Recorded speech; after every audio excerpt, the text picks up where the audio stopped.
Ouça Audiolivros apresenta Estudos sobre a Histeria, 1893 a 1895, de Sigmund Freud, em coautoria com Joseph Breuer. Capítulo 3 – Considerações teóricas. Breuer. Na comunicação preliminar que introduz estes estudos, expusemos as concepções a que fomos conduzidos por nossas observações e acredito poder mantê-las no essencial. Mas a comunicação preliminar é tão breve e sucinta que grande parte do que pensamos pode ser apenas esboçado. Seja-me permitido então agora que os casos clínicos forneceram provas para nossas concepções, expô-las de modo mais detalhado. Naturalmente não se deve nem pode tratar aqui tudo sobre a histeria, mas aqueles pontos que na comunicação preliminar foram insuficientemente fundamentados e pouco salientados devem passar por um exame algo mais minucioso, mais preciso, talvez mesmo restritivo. Nessas considerações, pouco se falará do cérebro e nada sobre as moléculas. Processos psíquicos serão tratados na linguagem da psicologia, afinal, não pode mesmo ser de outro modo. Se em vez de ideia quiséssemos dizer excitação cortical, essa última expressão apenas teria sentido para nós se nesse disfarce reconhecêssemos o velho conhecido e tacitamente restabelecêssemos a ideia.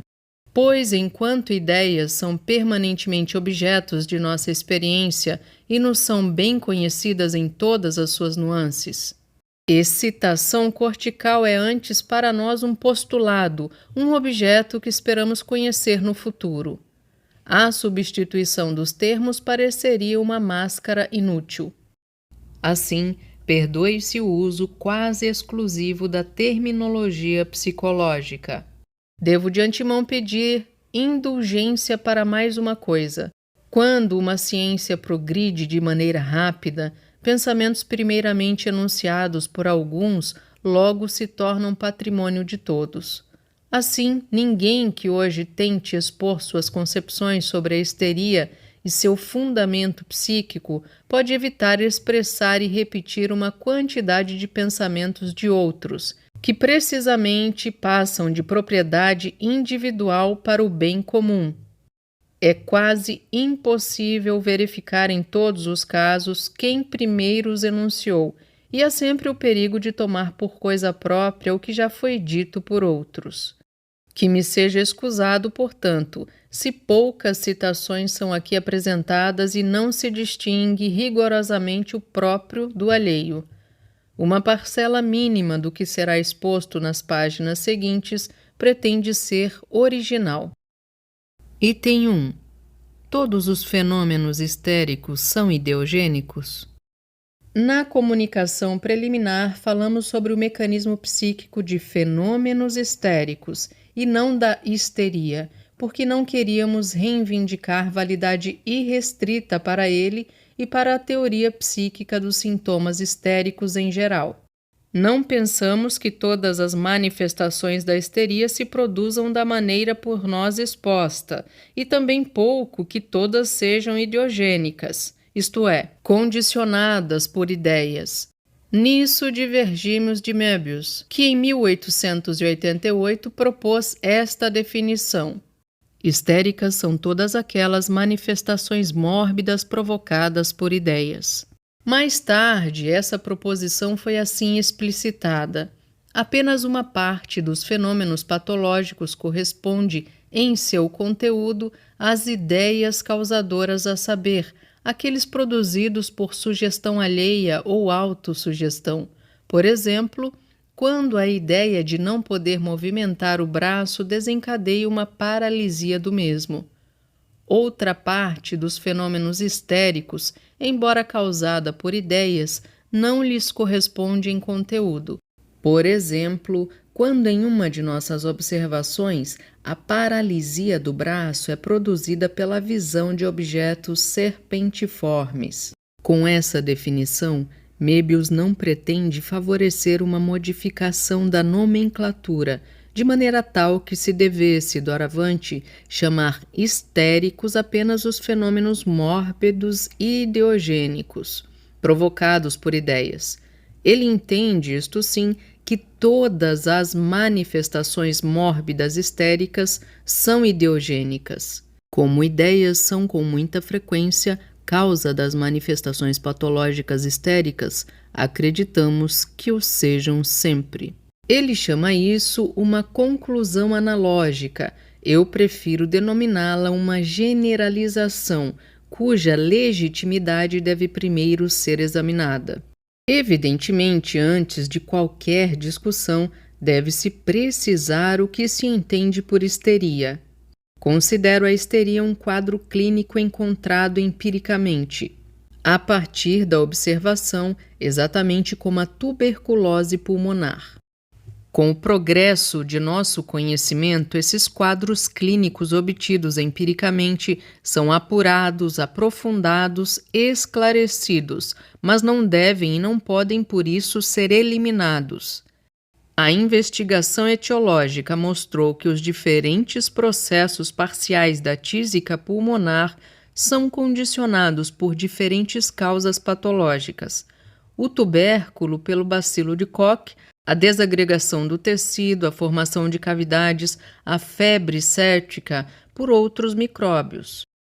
A despeito disso, a tísica tuberculosa permanece uma unidade clínica e seria errôneo eliminá-la, atribuindo-lhe apenas as modificações de tecido especificamente tuberculosas provocadas pelo bacilo de Koch e retirando-lhe as outras.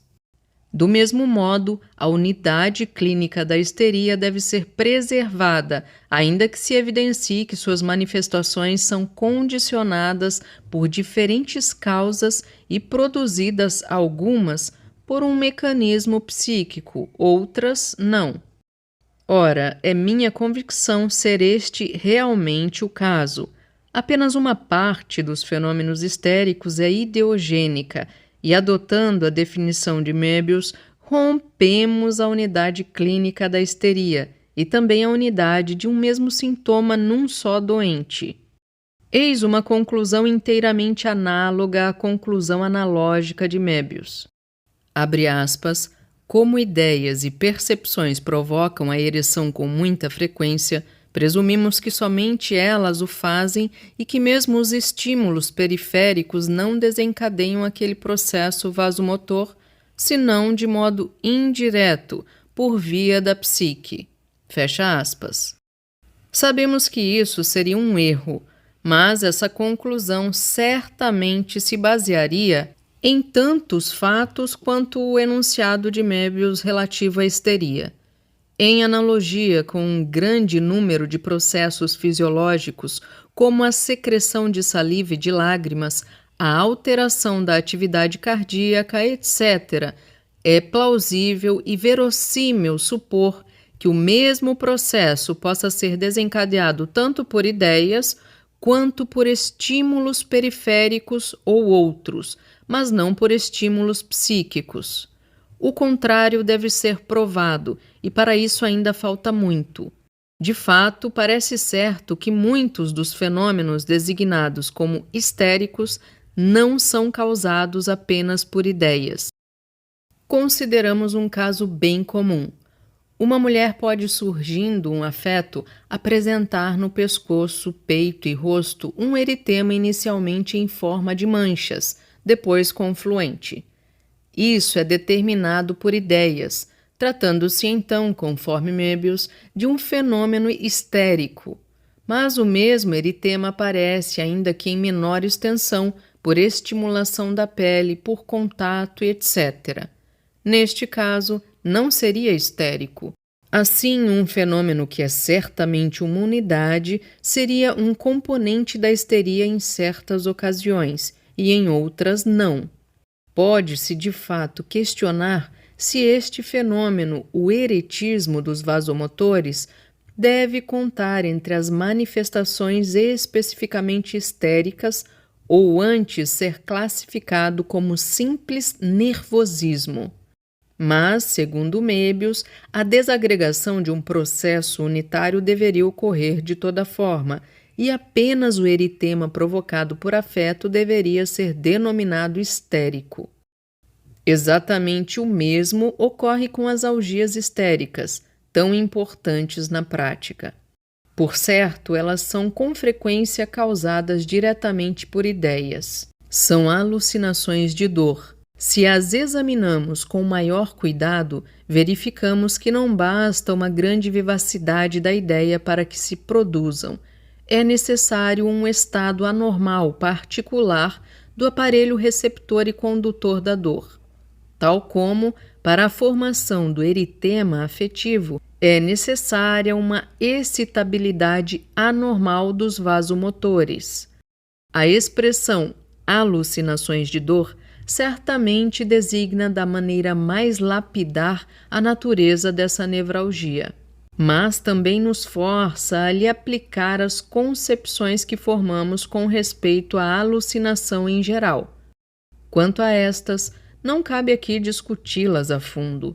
Sustento a opinião de que a ideia, a imagem mnemônica sozinha, sem excitação do aparelho perceptivo, nunca alcança, mesmo em sua máxima vividez e intensidade, o caráter de existência objetiva que distingue a alucinação. Isso certamente se aplica às alucinações sensoriais e mais ainda às alucinações de dor, pois não parece possível ao indivíduo são conferir à lembrança de uma dor corporal aquela vividez, aquela distante aproximação da sensação real que pode ser alcançada em imagens mnemônicas ópticas e acústicas. Mesmo no estado alucinatório normal da pessoa sadia, no sono, jamais se sonha com dores, creio, se não existe uma sensação real de dor.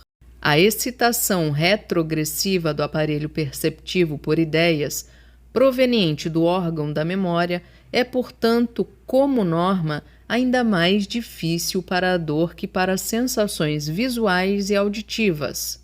Se alucinações de dor aparecem com tal facilidade na histeria, devemos admitir uma excitabilidade anômala do aparelho receptor da dor. Essa excitabilidade aparece instigada não só por ideias, mas também por estímulos periféricos, tal como o eretismo dos vasomotores anteriormente considerado. Diariamente observamos que em pessoas normais do ponto de vista nervoso, dores periféricas são provocadas em outros órgãos por processos patológicos, mas não dolorosos em si mesmos. Tal é o caso da dor de cabeça condicionada por modificações relativamente insignificantes do nariz e seios paranasais, das nevralgias dos nervos intercostal e braquial, originárias do coração, etc. Se existe em um doente aquela excitabilidade anormal que tivemos de admitir como condição da alucinação de dor, ela está, por assim dizer, à disposição também das irradiações que acabamos de mencionar. As que ocorrem mesmo em pessoas não nervosas ficam mais intensas e formam-se irradiações tais, embora as encontremos apenas em doentes dos nervos, baseiam-se no mesmo mecanismo que as primeiras. Assim, creio, a ovarialgia depende das condições do aparelho genital. Que ela seja psiquicamente determinada, isso teria de ser provado, e não consegue fazê-lo o fato de que essa dor, como qualquer outra, possa ser provocada na hipnose como alucinação, ou de que a ovarialgia possa ser também de origem psíquica. Ela se desenvolve justamente como eritema ou como uma das secreções normais, tanto por causas psíquicas como puramente somáticas. Devemos então denominar histérica apenas a primeira espécie, aquela da qual conhecemos a origem psíquica? Nesse caso, deveríamos, na verdade, retirar do complexo de sintomas histéricos a ovarialgia comumente observada, o que, no entanto, não parece possível. Quando, após o leve trauma de uma articulação, desenvolve-se gradativamente uma grave neurose articular, há nesse processo, sem dúvida, um elemento psíquico, a concentração da atenção na parte lesada, o que aumenta a excitabilidade das vias nervosas implicadas. Mas dificilmente poder-se-ia dizer que a hiperalgia é determinada por ideias. Não é diverso o que ocorre com a diminuição patológica da sensação.